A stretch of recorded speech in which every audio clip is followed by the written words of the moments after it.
बनेगा मुख्यमंत्री की नुक्कड़ बहस का कारवा पहुंच चुका है लखीसराय। नमस्कार, मैं हूं आपके साथ श्रेया बहुगुणा और इस बार खास इसलिए है क्योंकि फर्स्ट फेज का मतदान यहां पर भी होना है। सबसे पहले सवाल आपसे, क्योंकि आप लोगों की यहां पर विधायक सूर्यगढ़ा से भी और लखीसराय से भी विधायक रह चुके हैं, क्यों इस बार आपको वोट दें?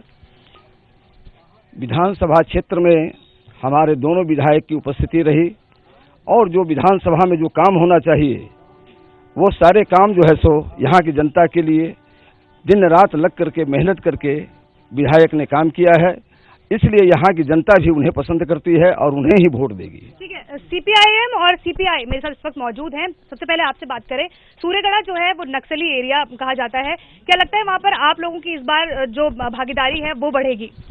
बिल्कुल हमारी भागीदारी बढ़ेगी, इसलिए कि सूरजगढ़ा का पूरा विधानसभा जो है किसान जो है सो वहाँ जो जितने भी नहर हैं, जितने भी राजकीय नलकूप हैं, सूरजगढ़ा पंप नहर योजना है, 10 साल वो लालू जी के राज में भी बंद पड़े रहे, अभी जो है सो नीतीश जी के भी राज में बंद पड़े हुए हैं।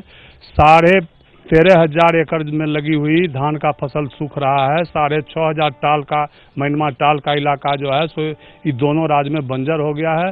हम उसके लिए लड़ रहे हैं, जनता इसके लिए हमको वोट देगी। आपको क्या लगता है पिछली बार सीपीआईएम, इस बार जो सीपीआईएम सीपीआईएमएल और 6 जो वाम दल जो हैं वो इस बार इकट्ठा है, क्या इस बार कोई फर्क पड़ेगा?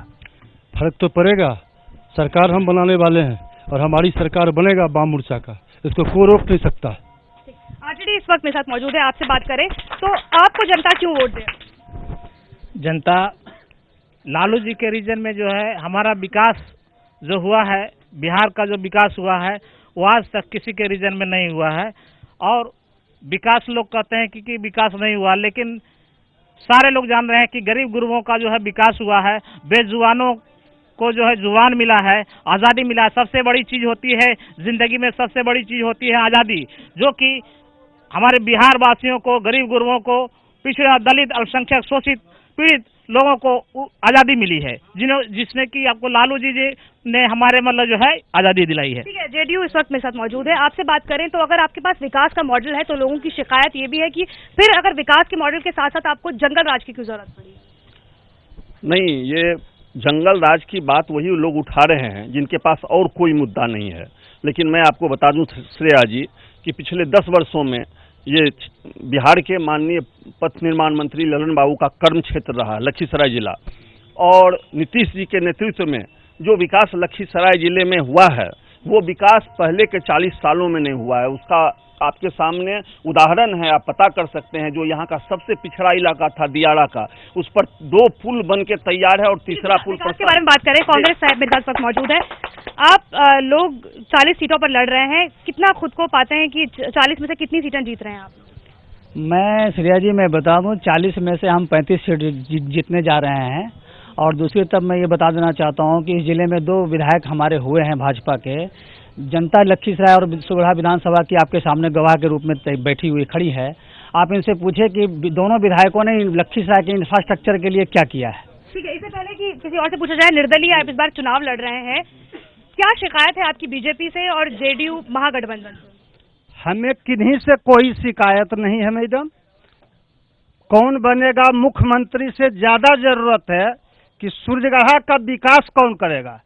मैं इस मुद्दा को लेकर जो पूरे चानन में आज कुंदर नहर के चलते लोगों को भोजन तक आफत हो चुका है, मैं उस मुद्दा को लेकर कहा जाता है कि जब से आप लोग महागठबंधन से अलग हुए हैं, आप सिर्फ और सिर्फ उनके वोट काटेंगे। आप लोग खुद नहीं जीतेंगे लेकिन उनके वोट काटेंगे। हम वोट काटने नहीं आए हैं, हम परिवर्तन की लहर है और उसमें हम खुद समाजवादी पार्टी, हमारे नेता माननीय मुलायम सिंह यादव का एक नीति है और हम पूर्ण बहुमत की सरकार उत्तर प्रदेश में चला रहे हैं।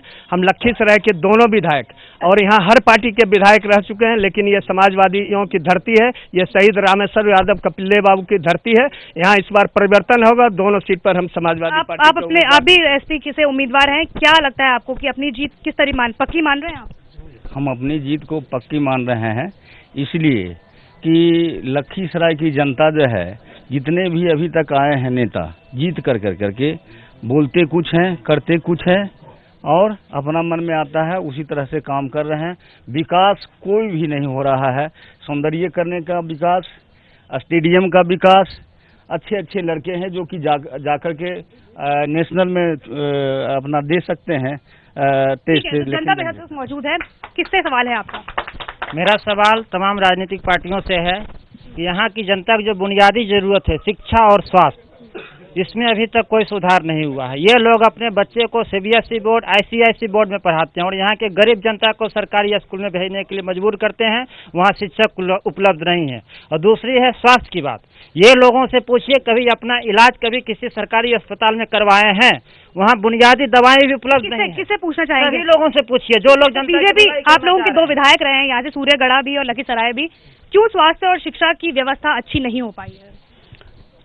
देखिए, ऐसा है कि हम 7.5 वर्ष तक जदयू के साथ थे और जब तक हम जदयू के साथ थे तो हमारी उपलब्धि उसके साथ ज़्यादा थी कि हम हर क्षेत्र में, चाहे शिक्षा का क्षेत्र हो, स्वास्थ्य का क्षेत्र हो, सड़क का क्षेत्र हो, हर चीज़ में हमने सहयोग किया। और उस क्षेत्र में जो हमारे मंत्री थे, नहीं, आप अपने बारे में बात करें। हम दोनों जो इस पूरे जिले में दोनों सीटें आप लोगों के पास है, आप लोग नहीं, आप बताइए कि क्यों नहीं कर पाए? मैं उसी पर आ रहा हूँ। हमारे जो मंत्री थे और मंत्री जो है विधायक को सहयोग दिए। सड़क के मामले में बाईपास सड़क जो है सो बनने के लिए तैयार है और वो जो है सो विधायक का देन है, यहाँ का स्थानीय विधायक का देन है। अस्पताल में 100 सैया का अस्पताल बना हुआ है, वहाँ अस्पताल में मरीजों की सुविधा उपलब्ध है। लेकिन ये 2.5 साल के शासन में जो जदयू ने आरजेडी के साथ गठबंधन करके जो कुकर्म किया है, उसका नतीजा है कि यहाँ की जनता भोग रही है। और अन्यथा जेडीयू इसका जवाब देगी। बताइए क्या कहेंगे? चुप रही मैडम। मेरा कहना है कि शिक्षा और स्वास्थ्य के बारे में पूछा गया, वो बाईपास सड़क की जो बात कर रहे हैं, वो बाईपास सड़क किसकी देन है ये लखीसराय की जनता जानती है कि यहाँ जदयू के जो आप लोग अपनी जो आप लोगों ने जो किया है उपलब्धियां, सिर्फ उस पर पीठ थपथपाते हैं। शिक्षा और स्वास्थ्य पे कौन जिम्मेदार होगा? शिक्षा और स्वास्थ्य पर निश्चित रूप से हमारी सरकार, जब से पिछले 10 वर्षों में नीतीश जी की सरकार, लखीसराय जिले के बारे में, लखीसराय जिले में भी जो बिहार में विकास हुआ, लखीसराय जिले में विकास हुआ। ये बात सही है कि और विकास होना चाहिए, कमी है, उसको हम लोग आगे पब्लिक से मौका मांग रहे हैं। अगली बार इस शिकायत को दूर किया जाए। पब्लिक से पहले सवाल पूछेंगे, बताइए क्या सवाल है? जैसा कि सवाल है, अभी जदयू वाली कह रहे हैं कि हमारे लखीसराय में विकास हुआ। अभी यही बीजेपी वाले को दोष कर रहे थे कि लखीसराय में विकास नहीं हुआ। ये मतलब इनका भी जिम्मेदारी है कि विकास नहीं होने का कारण एक है और एक तो कारण ये मौजूदा बीजेपी का विधायक है, वो तो है ही। ठीक है, आप बताइए क्या सवाल है? मेरा सवाल है कि लोगों को रोजगार मुहैया कराना।